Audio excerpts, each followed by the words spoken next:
Bonjour. Depuis une dizaine d'années, Énergie Partagée finance des projets d'énergie renouvelable partout en France.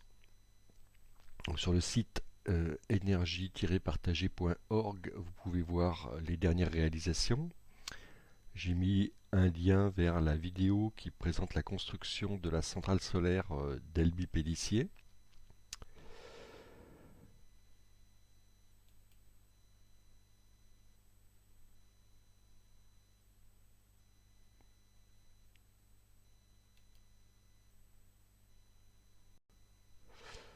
Sur le site, vous pouvez découvrir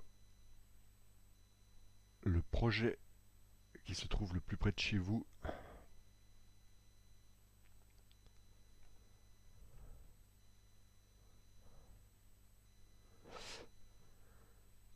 Dans le quart sud-est, il y a de nombreux projets solaires et bien sûr dans le nord-ouest, il y a plus de projets éoliens. Négawatt a montré comment on pouvait distribuer l'énergie en France de manière à ce qu'elle soit d'origine 100% énergie renouvelable avec un mixte solaire, éolien, biomasse, hydroélectricité.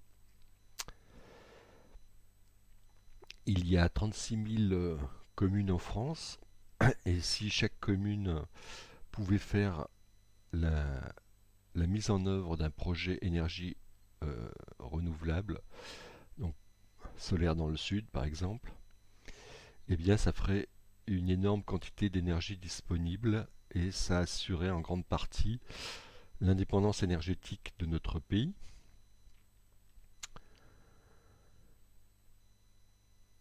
Il faudrait décliner le travail réalisé par Négawatt au niveau des régions pour voir comment chaque région euh, pourrait devenir indépendante au niveau énergétique. Donc nous en Auvergne-Rhône-Alpes, ce serait relativement facile grâce aux barrages hydroélectriques. Et en Bretagne, ce serait relativement facile grâce aux éoliennes en mer.